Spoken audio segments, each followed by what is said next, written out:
Béra Ennuyé, bonjour. Vous êtes sociologue, spécialiste des questions liées au grand âge. Alors, que vous inspire ce reportage? Est-ce que c'est l'avenir? Bonjour. Ça me laisse un peu perplexe. Parce que, on nous montre quelque chose qui serait de l'ordre de l'idéal. Moi, je veux bien, mais simplement si on parle de, très concrètement, une densité de 1 pour 1, puisqu'on nous dit qu'il y a un personnel jour et nuit pour un résident. Je voudrais voir le budget, je voudrais voir les salaires des employés. Ça veut dire aujourd'hui en France la densité d'environ même pas 0,6. Et donc, oui, ça peut être une solution, mais pour moi, c'est une solution très minoritaire. Et pourquoi est-ce qu'on ne peut pas faire la même chose chez nous ? De toute façon, il va falloir, puisque en 1967, les Français pouvaient espérer vivre jusqu'à 67 ans. Si je prends les chiffres de l'INSEE, en 2070, l'espérance de vie des femmes sera de 94 ans et de 90 ans pour les hommes. Donc, il va falloir s'adapter. Il faudra s'adapter, mais je suis toujours un peu inquiet des chiffres de l'INSEE parce que la démographie ne dit rien de l'état des gens. Si tout le monde court le marathon, il y a une dame qui a fini le marathon de New York il y a 3 jours, à 85 ans. C'est un épiphénomène. C'est un épiphénomène, mais quand même, les gens vieillissent de mieux en mieux. Donc, même s'il y a de plus en plus de gens, ce qui est sans doute vraisemblable, dans quel état seront-ils? Dans quel état sera la société autour d'eux? Donc, il y a plein d'inconnus. Moi, je rejette un peu le catastrophisme démographique en disant, on a parlé il n'y a pas très longtemps du péril vieux. Je ne vois pas où est le péril vieux pour l'instant. Alors, quand même, 80% des personnes qui sont en EHPAD disent que s'ils avaient le choix, ils ne seraient pas là. Donc, quelles sont les alternatives? Alors, 80% des gens, effectivement, n'ont pas choisi l'EHPAD, peut-être même 90%. Il faut quand même rappeler qu'il n'y a que 620 000 personnes aujourd'hui en France en EHPAD. Ça veut dire 4% des 60 ans et plus. Donc, s'il faut ramener ce chiffre, pour ces gens-là, l'EHPAD n'est pas la bonne solution pour personne. Et donc, moi, j'ai beaucoup travaillé comme directeur de maintien à domicile.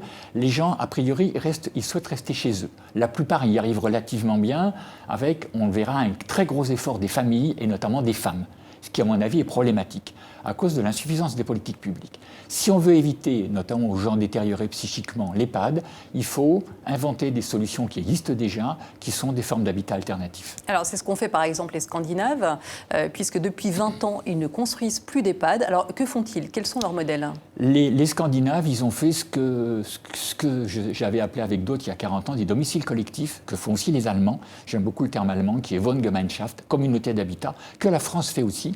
Ça veut dire des petites structures, 8, 9, 10 personnes, avec pour le coup une densité de personnel qui est presque de 1 pour 1, comme l'exemple de la Tunisie, avec des prix qui ne sont pas exorbitants et avec une dimension de vie et une qualité familiale que vous ne retrouvez pas en EHPAD à cause du nombre.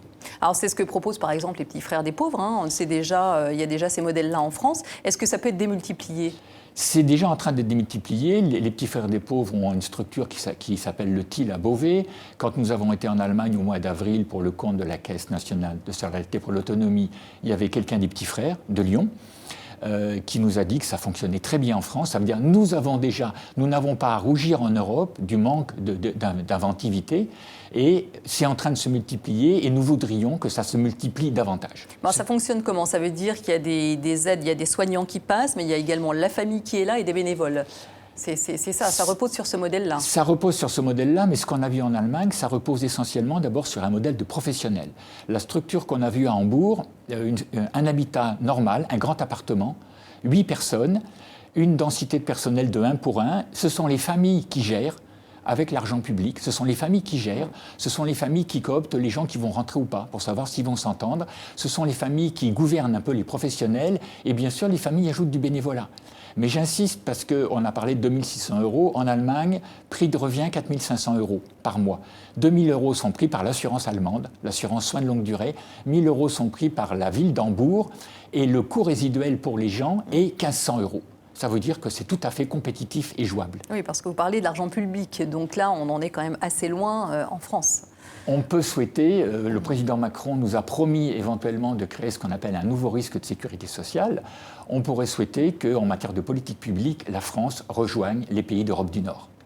Alors, donc, il y a la question de l'habitat, mais il y a également la question de la transition gérontologique dans la ville. Alors, là aussi, qu'est-ce qui est le plus urgent de mettre en place?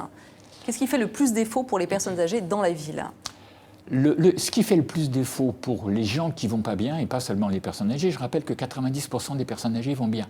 Ce qui fait le plus défaut pour les 10% de gens qui ont des problèmes de mobilité, mais c'est aussi vrai pour des jeunes, c'est les questions d'accessibilité. La France a un retard colossal en matière d'accessibilité urbaine, d'aménagement de la voirie, d'aménagement des bâtiments publics, d'aménagement des appartements, puisque la dernière loi Elan a reculé sur l'obligation de faire des appartements neufs accessibles aux situations de handicap.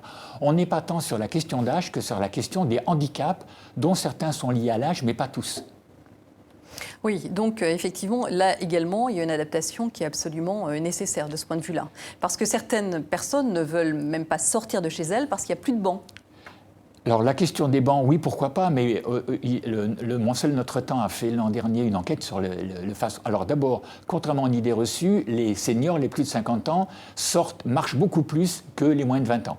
Hein, c'est très intéressant, mais surtout, ils se plaignaient de la mauvaise qualité des trottoirs.